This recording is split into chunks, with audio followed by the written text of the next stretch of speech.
అవసరాన్ని బట్టి అగ్ని వంటి శ్రమలు కలుగుచున్నవని తెలిసి కలత చెందబోకు.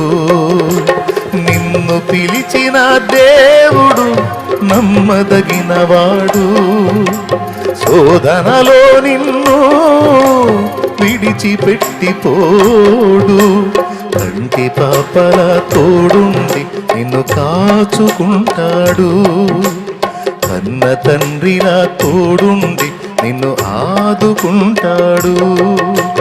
నమ్మునేస్తమా ఇది సత్యం,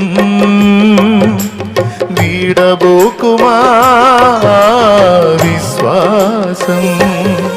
నీ ఆశ నిరాశ కానే కాదు, వేదన ఎందుకు నీ కన్నీ